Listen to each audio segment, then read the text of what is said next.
बिस्मिल्लाहिर्रहमानिर्रहीम अस्सलाम वालेकुम। MTH 100 general mathematic. आज की वीडियो में मैं आपको बताऊंगी कि कैसे आप MTH 100 में मिड टर्म में अच्छे मार्क्स अटेन कर सकते हो। ठीक है, कौन कौन सी चीज़ें हैं जिनको आपने स्किप बिल्कुल भी नहीं करना। तो अगर आप मिड टर्म में अच्छे मार्क्स लेना चाहते हो तो इस वीडियो को एंड तक देखें ताकि कोई भी आपका पार्ट स्किप ना हो। इसके अलावा अगर आपको MTH 100 के सारे शॉर्ट लेक्चर चाहिए, वीडियो शॉर्ट लेक्चर, तो वो भी आपको मेरे चैनल पर मिल जाएंगे। उनका लिंक मैं डिस्क्रिप्शन में कर दूंगी। ठीक है, उसके अलावा अगर आपको कोई भी इशू है असाइनमेंट्स वगैरह से रिलेटेड, LMS अकाउंट अगर आपने मैनेज करवाना हो तो आप मुझसे इस व्हाट्सएप पे कांटेक्ट कर सकते हो, या मेरा व्हाट्सएप ग्रुप ज्वाइन करना हो तो भी कर सकते हो। ठीक है, तो इसको स्टार्ट करते हैं। सबसे पहला टॉपिक है सेट एंड नंबर सिस्टम। अच्छा देखिए, यहाँ पे लिखा हुआ है टॉपिक 1। सबसे पहली चीज़ जो स्टूडेंट को कन्फ्यूजन है कि इसके 45 लेक्चर हैं तो मिड में कितने हैं। देखिए, इसके टोटल 45 लेक्चर हैं, लेकिन आपने मिड में 23 करने हैं, यही बात आपको बताई जाती है। लेकिन यहाँ पे आपको हैंड आउट के अंदर मेंशन होता है टॉपिक 1 से लेकर टॉपिक 13 तक। इसका ये मतलब है कि जो हाफ टॉपिक है 7, ठीक है, 7 टॉपिक तक आपका मिड का सिलेबस बनता है और 7 से लेकर 13 तक आपका फाइनल बनता है। यानी कि आपने मिड में हाफ टॉपिक करने हैं। ठीक है, वो आपको प्रॉपर जब आपका पेपर स्टार्ट होने वाला होगा उससे कुछ टाइम पहले LMS में नोटिफिकेशन आएगी, कुछ डेज पहले। ठीक है, वहाँ पे बताया जाएगा कि आपके मिड में हाफ 23 जो लेक्चर है उसमें फलां टॉपिक से लेकर फलां टॉपिक तक आपने प्रिपेयर करना। उसको आप उस अनाउंसमेंट को आप देख लेना। अच्छा देखिए, सबसे पहला है सेट एंड नंबर सिस्टम। सबसे पहले आपको यहाँ पे ये पता हो कि सेट की डेफिनेशन क्या है। ठीक है, और अगर आपको रियल लाइफ से रिलेटेड मतलब कोई भी एग्जांपल आ जाती है सेट की, तो आपको पता हो, आपको कहेंगे कि बताएं ये सेट है या नहीं है, या ट्रू या फॉल्स। तो आप ये देखिए सारे एग्जांपल रीड आउट कर लेना। सेट की एग्जांपल ये प्रॉपर लेक्चर में मैंने एक्सप्लेन किया है। ठीक है, कि सेट क्या होता है, कैसे पता चलता है कि ये सेट है या नहीं। ठीक है, उसके बाद आपको सेट के मेथड होते हैं। रोस्टर मेथड क्या होता है सेट के अंदर। ठीक है, सेट बिल्डर मेथड कौन सा होता है, स्टेटमेंट वाला मेथड कौन सा होता है, ये सारा। ठीक है, इसमें से MCQs पूछ सकते हैं। ये आप तीनों मेथड, इनकी एग्जांपल को आपने अच्छे से देखना है। उसके बाद है नेक्स्ट है यूनिवर्सल सेट क्या होता है। ठीक है, यूनिवर्सल सेट के अंदर कौन कौन से एलिमेंट आते हैं ये आपको पता होना चाहिए। ठीक है, ये सारा आपने समझ लेना है। आपसे ये पूछ सकते हैं, यूनिवर्सल सेट दे सकते हैं और पूछ सकते हैं कि ये कौन सा सेट है, ऑप्शन दे सकते हैं डिफरेंट। सब सेट क्या होता है। ठीक है, सब सेट का सिंबल कौन सा होता है, ये सिंबल होता है। ठीक है, ये आपसे पूछ सकते हैं। ठीक है, प्रॉपर सब सेट क्या होता है और प्रॉपर सब सेट का सिंबल क्या होता है, ये पूछ सकते हैं। ये सिंबल बने हो सकते हैं। ठीक है, इक्वल सेट क्या होते हैं, ये आपसे पूछ सकते हैं। सेट की इंटरसेक्शन कैसे निकालते हैं दो सेट की, सेट का यूनियन कैसे निकालते हैं। ठीक है, ये एग्जांपल देख लेना, ये इंपॉर्टेंट टॉपिक है, ये पेपर में पूछ सकते हैं यूनियन और इंटरसेक्शन। और जो सेट की कुछ प्रॉपर्टीज़ हैं ये आपने रीड करनी है लाजमी। ये जो मैं चीज़ें हाईलाइट करवा रही हूँ ये आपने स्किप नहीं करनी। ये देखिए इसकी प्रॉपर्टीज़ हैं, ये सारी आपने अच्छे से करनी है। अच्छा, नेचुरल नंबर को किस चीज़ से रिप्रेजेंट करते हैं। देखिए n से रिप्रेजेंट करते हैं। और ये नंबर कौन से होते हैं, इंटीजर को हम किस से रिप्रेजेंट करते हैं, जी से करते हैं। ठीक है, इसके नंबर कौन से होते हैं। रैशनल को किस से रिप्रेजेंट करते हैं, रैशनल की एग्जांपल दे सकते हैं। ठीक है, इरेशनल को कैसे रिप्रेजेंट करते हैं, इरेशनल। ठीक है, ये सारी चीज़ें। अच्छा, सेट की कार्डिनैलिटी क्या होती है, सेट दे सकते हैं, पूछ सकते हैं इसकी कार्डिनैलिटी क्या है। ठीक है, ये प्रॉपर लेक्चर में मैं एक्सप्लेन कर चुकी हूँ, टाइम वेस्ट नहीं करूँगी। अच्छा, -1 किसके इक्वल होता है, ये पूछ सकते हैं। उसके बाद ये पूछ सकते हैं आपसे कि ये जो कम्प्लेक्स नंबर है, ठीक है, इसके अंदर दो हिस्से होते हैं, जैसे कि A+B होता है, तो A को क्या कहते हैं, B को क्या कहते हैं, या पूछ सकते हैं रियल पार्ट कौन सा है, इमेजिनरी पार्ट को आइडेंटिफाई करें। ठीक है, ये पूछ सकते हैं। उसके बाद इस तरह से अगर आपके पास दो कम्प्लेक्स नंबर आ जाए, यानी कि ये देखिए एक ये वाला और एक ये C+I, ये दो नंबर है। ठीक है, दोनों आपस में मल्टीप्लाई हो रहे हैं, ये एक ये और एक ये। ठीक है, तो इनकी मल्टीप्लिकेशन कैसे होती है, इसको सॉल्व आउट कैसे करते हैं, ये सारा इंपॉर्टेंट है। ये भी आयोटा, ठीक है, ये कैसे इसको सॉल्व आउट करते हैं ये प्रॉपर लेक्चर में बता चुकी हूँ। कंजुगेट क्या आता है, कैसे लेते हैं, ये भी इंपॉर्टेंट टॉपिक है। उसके बाद एब्सोल्यूट की आपको डेफिनेशन पता हो और एब्सोल्यूट का फार्मूला पता हो, ताकि एग्जांपल आ भी जाए तो आपको पता हो कि अप्लाई कैसे करना है। उसके बाद मैपिंग क्या होती है, 1 to 1 रिलेशन क्या होता है, मैनी मैनी रिलेशन क्या होता है।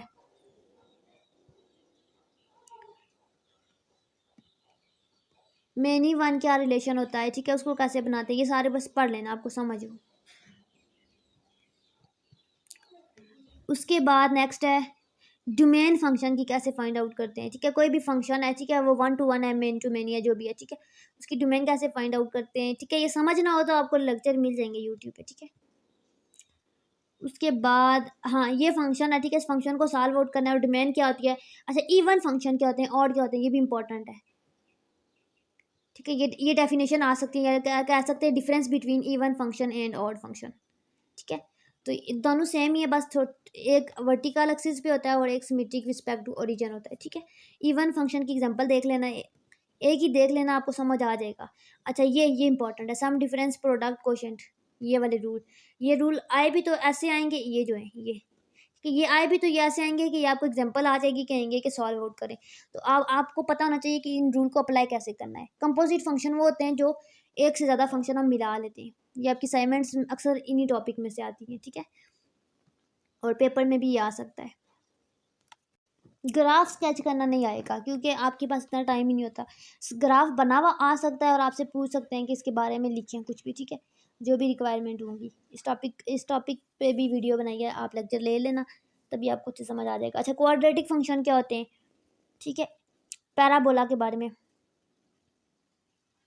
मैक्सिमम, एक ग्राफ के अंदर मैक्सिमम और मिनिमम पॉइंट कैसे निकालते हैं ये पता हो। लाइन ऑफ सिमेट्री क्या होती है ये पता हो।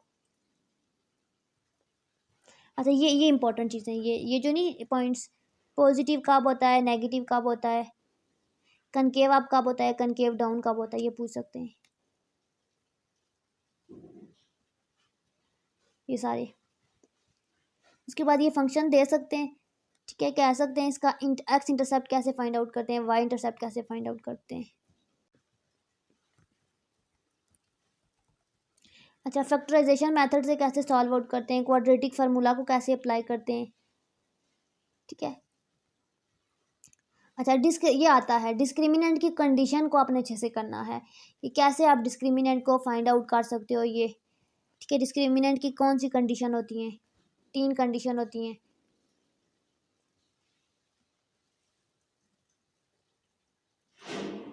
ठीक है, ये कंडीशन आपने करनी है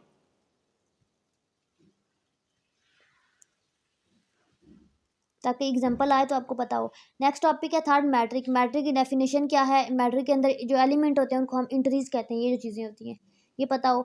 मैट्रिक के ऑपरेशन कैसे करते हैं, मैट्रिक की एडिशन कैसे करते हैं, ये क्वेश्चन इंपॉर्टेंट है, पूछ सकते हैं कि जब 2 मैट्रिक को ऐड करते हैं तो कैसे करते हैं, ठीक है। ये मैट्रिक की सब्ट्रैक्शन कैसे करते हैं, 2 मैट्रिक को जब माइनस करते हैं तो कैसे करते हैं।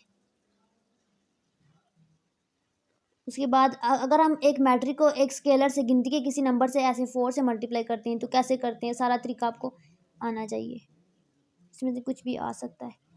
अच्छा अच्छा ये देखिए, when a matrix has echelon form, ये क्वेश्चन आ सकता है कि जब मैट्रिक एचेलॉन फॉर्म हो या रिड्यूस एचेलॉन फॉर्म हो तो कैसे करना है, ठीक है। ये सारा आपने पॉइंट अच्छे से पढ़ लेना है क्योंकि ये एग्जाम्पल में अगर आपके पेपर में आ जाए, ठीक है, एग्जाम्पल वगैरह, तो आपको सॉल्व आउट करना तभी आएगी जब ये समझ होगी। उसके बाद ये मैट्रिक की एगमेंटेड फॉर्म क्या होती है, ये एक मैट्रिक अगर आपको गिवन है तो उसको आपने कैसे सॉल्व आउट करना है, मैथ टाइप के अंदर आपने सॉल्व आउट करना है। मैथ टाइप पे प्रॉपर वीडियो मैंने बनाई है कि कैसे आप मैथ टाइप को यूज़ कर सकते हो, उसका लिंक भी मैं वीडियो के डिस्क्रिप्शन में ऐड कर दूँगी, ठीक है। वहाँ पे आपने ये सारे का सॉल्व आउट करना है, वहाँ पे आपको ये सिंबल सारे मिल जाएंगे इजीली, ठीक है। रो ऑपरेशन कैसे करते हैं, ठीक है, ये इन्वेजन मेथड से क्या, ये इंपॉर्टेंट है। मैट्रिक का डिटर्मिनेंट कैसे लेते हैं, डिटर्मिनेंट क्या आता है, डिटर्मिनेंट को किस चीज़ से रिप्रेजेंट करते हैं, और डिटर्मिनेंट का ये फार्मूला होता है, ठीक है। ये एग्जांपल आ जाए तो आपसे पूछ सकते हैं डिटर्मिनेंट निकालें, 2/2 मैट्रिक का डिटर्मिनेंट। ये सारा मैंने बड़ा ही डीपली एक्सप्लेन किया है। मैट्रिक के को फैक्टर क्या होते हैं, ये अक्सर असाइनमेंट आती रहती है, असाइनमेंट 2 जो आपकी आती है या 1, ये आपको 3/3 मैट्रिक गिवन है, इसके को फैक्टर कैसे निकालने हैं, इसके माइनर कैसे निकालने हैं, ठीक है। नोट को आपने कभी भी स्किप नहीं करना, नोट को आप अच्छे से पढ़ा करो, हाईलाइट पॉइंट होता है, ठीक है। ट्रांसपोज मैट्रिक का कैसे निकालते हैं, ट्रांसपोज को किस चीज़ से रिप्रेजेंट करते हैं, ठीक है, ये सारा। एडजॉइंट आपको पता होगा तभी आप किसी भी मैट्रिक का इनवर्स निकाल सकते हो, एडजॉइंट को इस चीज़ से रिप्रेजेंट करते हैं, ये ए इनवर्स का फार्मूला है, ठीक है। अगर एक मैट्रिक गिवन है उसका इनवर्स कैसे निकाल सकते हो, ये सारा। उसके बाद ये मैट्रिक अगर आप वही आपके पास अगर इक्वेशन है, ठीक है, इक्वेशन से 3 वेरिएबल्स आ गए तो आप x1 x2 x3 यानी कि क्राइमर रूल के मेथड से कैसे फाइंड आउट कर सकते हो। ये क्राइमर रूल ही है लेकिन पहले 2/2 ऑर्डर का था, अब ये 3/3 ऑर्डर का है। सीक्वेंस सीरीज क्या होती है, ये बहुत इंपॉर्टेंट है, ठीक है। आपको इसमें चार चीज़ें याद करनी है। एक सीक्वेंस क्या होता है, सीक्वेंस की डेफिनेशन। अच्छा, अरिथमेटिक सीक्वेंस क्या होता है, अरिथमेटिक सीक्वेंस के अंदर ये अरिथमेटिक सीक्वेंस का फार्मूला कर लें, ठीक है, इससे आप टर्म को फाइंड आउट कर सकते हो।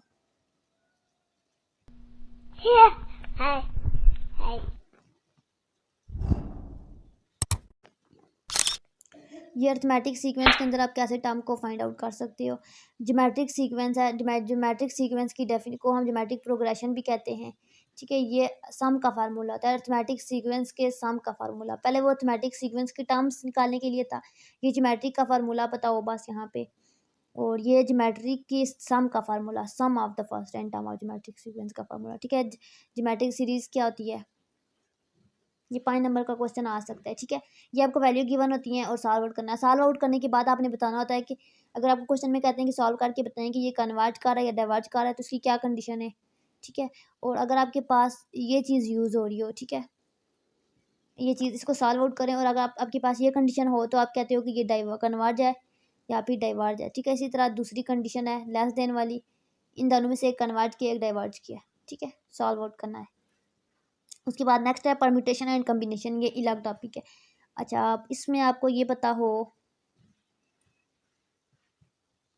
परम्यूटेशन के रूल आपको आने चाहिए,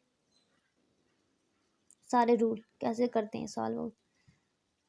उसके बाद परम्यूटेशन, ये इंपॉर्टेंट है, इस तरह का आपके कोई पास आ सकता है 8p6 फाइंड आउट करें, तो इसका प्रॉपर एक फार्मूला है, ठीक है। परम्यूटेशन कैसे फाइंड आउट करते हैं, अगर आपको एक वर्ड गिवन है इंग्लिश का तो उसकी परम्यूटेशन कैसे फाइंड आउट करते हैं। उसके बाद कम्बिनेशन क्या होता है, कम्बिनेशन की डेफिनेशन। उसके बाद ये कम्बिनेशन का फार्मूला होता है NPR, ठीक है, NCR, ये कम्बिनेशन का फार्मूला है, ठीक है। ये इस तरह से आपको अगर 16 कम्बिनेशन 11 कहते हैं तो इस तरह से आप फार्मूले को यूज़ करके सॉल्व आउट कर सकते हो, ठीक है। इसी तरह बायनोमियल, ठीक है, बायनोमियल कैसे सॉल्व आउट कर सकते हो, ये आपको क्वेश्चन गिवन है a+x⁻6, ठीक है। इसको आपने सॉल्व आउट करना है पास्कल ट्रायंगल के मेथड से, ये भी मैंने बताया, एक्सप्लेन किया हुआ है, ठीक है, कैसे सॉल्व आउट करते हैं। वही ये कम्बिनेशन का फार्मूला है बायनोमियल कोफिशिएंट का, ठीक है। ये फार्मूला होता है बेसिकली बायनोमियल थ्योरम का ओवरऑल फार्मूला, ये बस याद रखना है, ठीक है। और इसमें हमारे पास ये जो चीज़ है ना NCK, ये हमारे पास कोफिशिएंट है ये, और कोफिशिएंट का ये फार्मूला है। इनके पहले ये चीज़ फाइंड आउट करनी है, देन इसमें पुट करनी है, तो आपके पास बायनोमियल का आंसर आ जाएगा। ये प्रॉपर एक एग्जांपल है, इसको देख लेना, ठीक है। इसको बायनोमियल के मेथड से सॉल्व आउट करना है, तो इसको इन्होंने प्रॉपर यहाँ पे सॉल्व आउट किया हुआ है। उसके बाद क्वेश्चन नंबर 6 है, ये इंपॉर्टेंट है। इसमें से आपको मैं बता दूं कि डिस्टेंस कैसे निकालते हैं। आपको ये पता हो कि अगर आपको 2 पॉइंट गिवन है, उसका डिस्टेंस कैसे निकालते हैं, उसका मिड पॉइंट कैसे निकालते हैं, उसका स्लोप कैसे निकालते हैं, ये आपसे पूछ सकते हैं। उसके बाद ग्रेडियंट की प्रॉपर्टीज़ बिल्कुल भी स्किप नहीं करनी है, देखिए मैंने पहले से हाईलाइट किया था कि इंपॉर्टेंट चीज़ मिस ना हो बिल्कुल भी। स्लोप इंटरसेप्ट फॉर्म क्या होती है, ये इक्वेशन होती है y=mx प्लस, यहाँ पे ये जो चीज़ होती है इसको हम कहते हैं स्लोप इंटरसेप्ट फॉर्म, ठीक है। कैसे फाइंड आउट करते हैं ये प्रॉपर तरीका मैंने बताया है। अच्छा, दो लाइन अगर हमारे पास पैरेलल हों, ठीक है, तो क्या होता है, परपेंडिकुलर हों तो क्या होता है, ठीक है। ये सारी कंडीशन आपने सेटिस्फाई, ये आपको दे सकते हैं कि प्रूव करें कि ये लाइन पैरेलल है परपेंडिकुलर है, तो आपको कंडीशन पता होंगी ये, ठीक है, तभी आप कर सकते हो। ये बाकी सर्कल की ये इक्वेशन होती है, ठीक है, ये होती है x-h² ये वाली ट्रांसफॉर्म फॉर्म ऑफ इक्वेशन, ठीक है, ये आपको आनी चाहिए। ये अगर आपको आती है तो आप इसको अच्छे से कर सकते हो, ठीक है। यहाँ पे आपको एग्जांपल दे सकते हैं, आप इस इक्वेशन से कंपेयर करके सॉल्व आउट करते हो, ठीक है, वैल्यू फाइंड आउट करते हो। अच्छा, ये एक सर्कल है, इसका रेडियस 1 है, ट्रिग्नोमेट्रिक में से आपको ये आना चाहिए।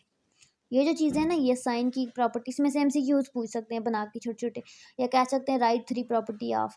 इसे ये पूछ सकते हैं कि cos माइनस थीटा किसके इक्वल होता है, ठीक है, cos 180 माइनस थीटा किसके इक्वल होता है, इस तरह से पूछ सकते हैं। या फिर ये सारी कंडीशन दे सकते हैं, कह सकते हैं कि रिफ्लेक्ट कहाँ पे करते हैं, y एक्सिस पे या x एक्सिस पे, ऐसे, ठीक है। ये छोटी छोटी चीज़ें। पीरियोडिक फंक्शन क्या होता है, इसकी डेफिनेशन।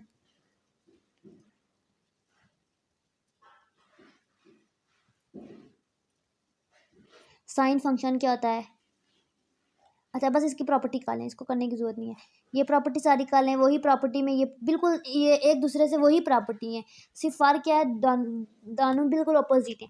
जैसे कि यहाँ पे क्या रहता है, साइन माइनस थीटा क्या होता है पहली प्रॉपर्टी में, और कॉस की प्रॉपर्टी में क्या रहता है कि कॉस माइनस थीटा क्या होता है, लेकिन ये साइड टोटली चेंज होगी, ठीक है। आपने ये इनको जब भी आप प्रिपेयर करोगे, आपने इनको ऐसे प्रिपेयर करना है कि इन तीनों को सामने रख के, ठीक है, टेन साइन कॉस को, ठीक है, इनको सामने रखना है ताकि आपको डिफरेंस पता चले। इसी तरह नेक्स्ट में है कि ये पॉजिटिव कहाँ पे होता है, नेगेटिव कहाँ पे होता है, ठीक है। 180 माइनस थीटा क्या होता है, कॉस की भी यही प्रॉपर्टी थी लेकिन ये साइड चेंज होगी, इसलिए ये आपसे एमसीक्यूज पूछ सकते हैं।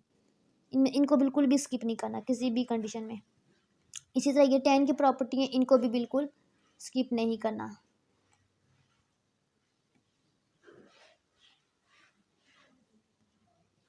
ठीक है।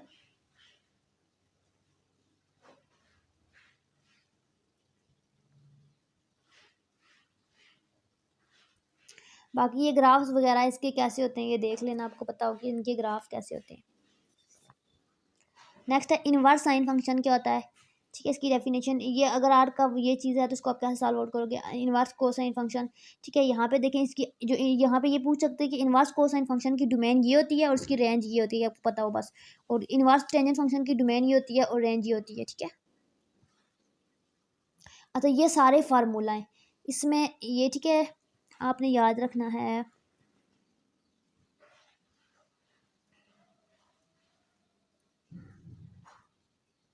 हाँ ये ट्रिग्नोमेट्रिक आइडेंटिटीज ये आपको आनी चाहिए क्योंकि जो आपके अगले लेक्चर हैं होंगे ना, या आपसे जो भी आपको कहेंगे सॉल्व आउट करें क्वेश्चन को, तो उसके अंदर यही सारी चीज़ें यूज़ होंगी, ठीक है। तो रेसिप्रोकल आइडेंटिटीज़ कौन सी होती हैं, कोशेंट आइडेंटिटीज़ कौन सी होती हैं, पीरियोडिक आइडेंटिटीज़ कौन सी होती हैं, ठीक है, इवन आइडेंटिटी कौन सी होती है। मैंने प्रॉपर इनको ईजी वे में वीडियो लेक्चर में एक्सप्लेन किया कि कैसे आप इसकी प्रिपरेशन करो। लेक्चर 7 पे, टॉपिक 7 पे मैंने 2 वीडियोज़ बनाई थी इसीलिए, ठीक है, ताकि आपको अच्छे से समझ आ जाए, ठीक है। इसी तरह इस टाइप का क्वेश्चन 5 नंबर का आता है, प्रूव करें। अब देखें इसमें इन चीज़ों को हम तोड़ते हैं और प्रूव करते हैं। तोड़ने के लिए हम ये सारी आइडेंटिटीज़ यूज़ करते हैं। जब तक हमें ये आइडेंटिटीज़ नहीं आएंगी हम इस क्वेश्चन को सॉल्व आउट नहीं कर सकते 5 नंबर के, ठीक है। इसलिए आपने इसको अच्छे से करना है। बाकी इसके मैं हैंड आउट भी शेयर कर दूँगी आपके साथ, ठीक है, ताकि आप इसकी प्रिपरेशन अच्छे से कर सको, ठीक है। लेक्चर 7 हो गया, यही आपका मिड का सिलेबस था। फाइनल की भी इंशाल्लाह वीडियो बनाऊँगी।